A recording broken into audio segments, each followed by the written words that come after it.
Radio Telefís Éireann, RTE, at one time was Ireland's only legal national broadcaster. In 1980, RTE, in an attempt to stem the growing rise of pirate stations, experimented with local radio for a week in most counties in Ireland. Longford was one of the counties chosen for the experiment. This is Longford Community Radio on 202 metres medium wave and 96.2 megahertz VHF. It was another 5 years before a pirate radio station called Midland Radio broadcast from the summer of 1984 to early 1985. Midland Radio.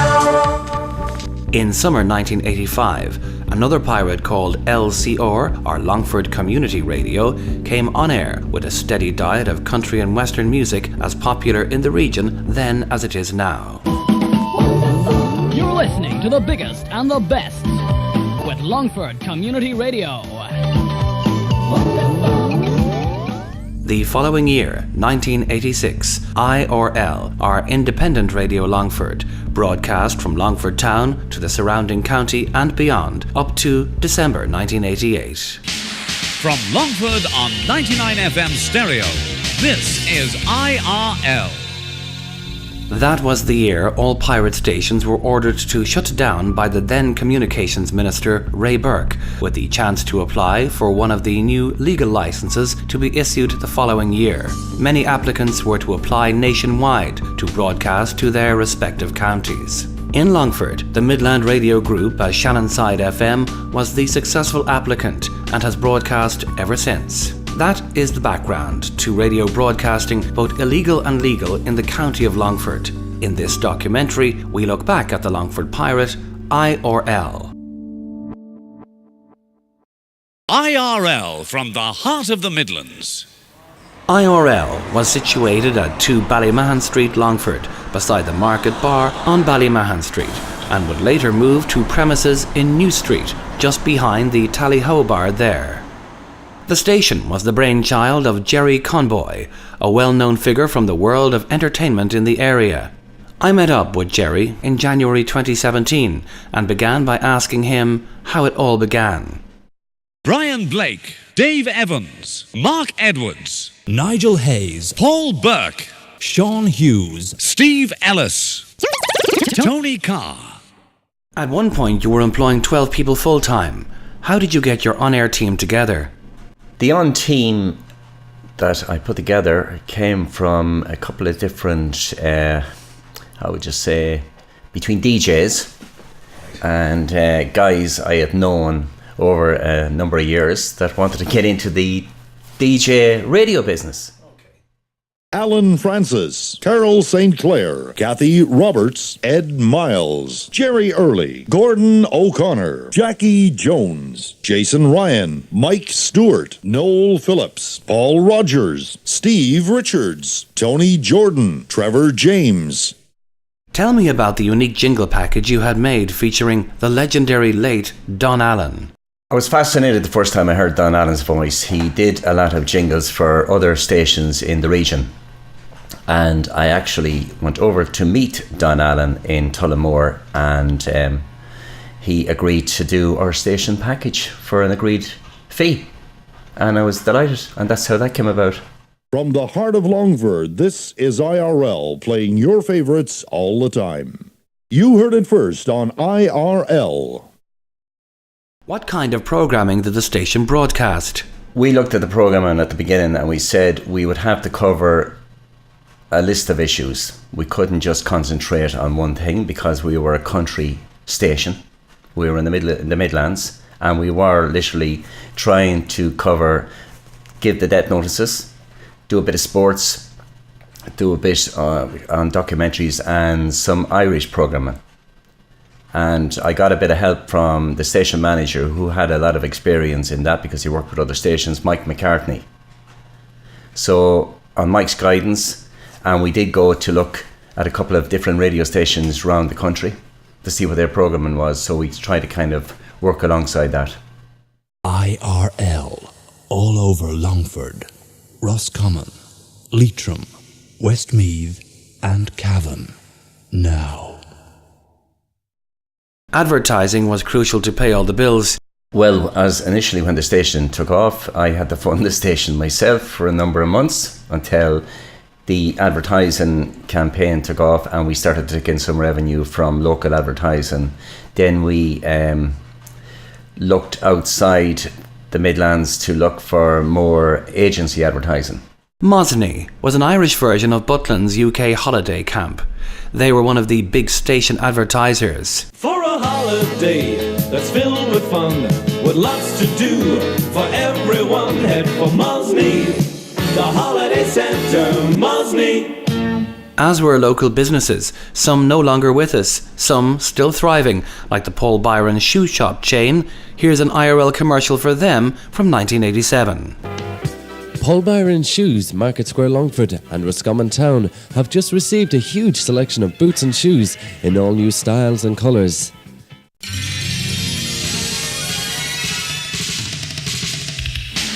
From Longford on 99 FM stereo, this is IRL.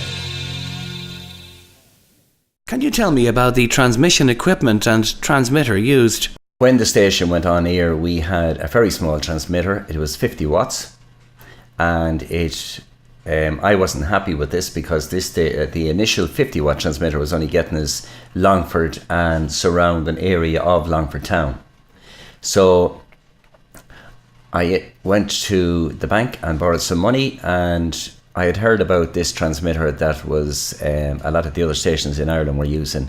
It was a CTE transmitter. It was an Italian transmitter, and the wattage of this transmitter was 250 watts, and for the station to make more revenue we would have to get further out than Longford. So we bought this CTE transmitter and we went out of town and got a high site outside town. We put the transmitter into place, and the station then developed into a bigger station, and we were getting more advertising.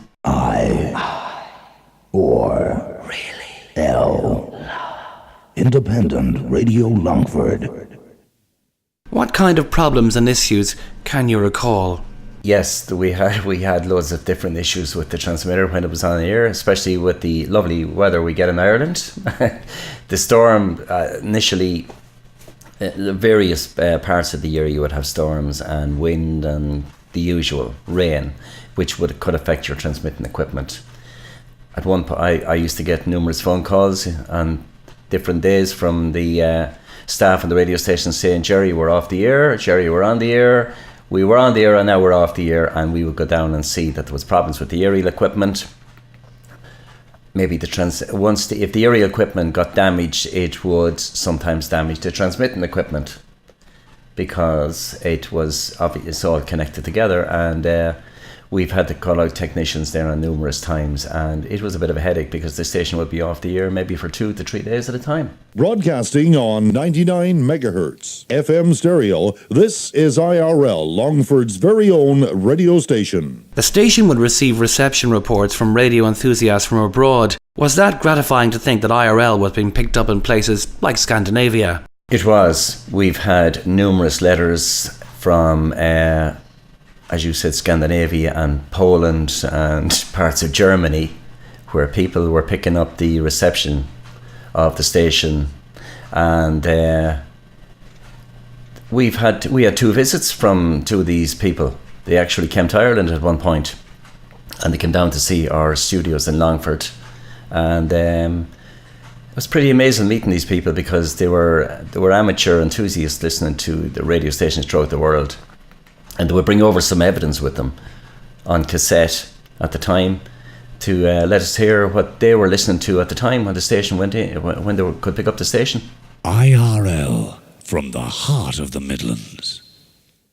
Have you any funny moments of those times? Yes, there was lots of funny. There was one DJ in the station at the time. We were trying to be really professional back in the day, and we had an alarm system fitted in the station, and the DJ arrived in the morning. He would turn off the alarm, and the last guy out at night would turn on the alarm.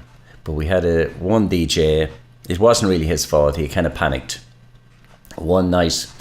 I think he was switching off the alarm, or switching on the alarm, and he break the key in the alarm box, and the alarm he activated the alarm system in the middle of Longford at 12:30 at night. And you can imagine the noise of this bell box out on Ballymahon Street when everybody was trying to sleep. And literally I got the call, I arrived down, and here was the key broken in the alarm box, and we couldn't get the alarm switched off. I had to get a ladder, jump into the attic and try to disconnect the battery system, the backup battery system on the alarm, which I finally found after about an hour. Needless to say, the neighbours around the next day weren't very happy with me or the people in the station for keeping them awake half the night. Broadcasting on 347 meters medium wave and 99 FM in stereo. This is Independent Radio Longford, playing all over Longford, Roscommon, Cavan, Leitrim, Westmeath and Galway now. IRL Mark II in New Street, Longford was a big risk as a solo venture. What made you take on the challenge? Yes, I went to have a look at one or two radio stations in Dublin. Namely, one was Q102, myself and station manager Mike McCartney. And we had made an appointment to have a look at their studio. When we got to Dublin, they allowed us to come in and have a look at their studios in Q102. And literally fascinated with the way their studio was set up. Went back with a couple of ideas from them, and that's how IRL 2 took off. This is Independent Radio Longford, playing all over Longford, Roscommon, Cavan, Leitrim, Westmeath and Galway now. The close down was an emotional time for all pirate stations. Can you tell me your memories? Yes, it was. It was sad in a way because we had put a lot of work, not just myself, the station manager, and DJs alike had put a lot of work into that radio station. And yes, it came that the stations were ordered to close down and at that time, and it was really sad because you were there turning off your equipment for the last time on the day. And I remember coming back into the studio the following day. This is the day after the studio, we switched off all the equipment, and sitting at the desk, and the era of silence, it was really incredible, you know, when you look at, you say, yeah, we'll be never broadcasting again. That's the end. And it was the end. News as it happens from Independent Radio Longford.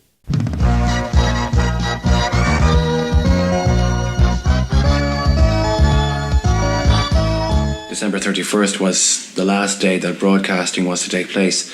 I think you made the tough decision to finish broadcasting a day prior to that. We did, because it was Christmas time and a lot of the DJs had made other arrangements. And we just decided, because it was New Year's and they wanted to spend time with their families, as I did myself, so that's how that came around. From the heart of Longford, this is IRL, playing your favorites all the time. You heard it first on IRL. There was a particular family element to the switch off. My son, who was about 2 at the time, and I had made the decision that we'd knocked off the transmitter on and off over the couple of years ourselves, which like a little flick switch for turning off your transmitter. So just for something different, I let my son turn off the transmitter. That near the end of IRL. Or really L. Independent Radio Longford. Any final thoughts on your time with IRL, and are you glad that kind of historically you left your imprint on the broadcasting landscape in Longford at that time? Absolutely. I had always a great interest in radio, and it probably came from me being a DJ for many years around the Midlands, and you always feel that you want to try something different. And the opportunity came along, and people says, yeah, why don't you set up a radio station? And I said, yeah, why not? And thought about it and went for it. And that's how it came around. Gerry went on to make submissions to TD's Ray Burke, who was the then Minister for Energy and Communications, and former Taoiseach Albert Reynolds, the then Minister for Industry and Commerce. Then, later to the newly formed Independent Radio and Television Commission, or IRTC, as part of the Longford Westmeath Community Communications Society. It's almost 30 years now since IRL was last on air, and while it's long gone now, like all of the pirate stations that once broadcast the length and breadth of the country, it is definitely not forgotten. Perhaps in our mind, those days hark back to more innocent times, where there was a huge amount of creativity and passion by those involved in the scene who just did it for the love of doing it. Gerry Conboy was one such example. Thanks for watching.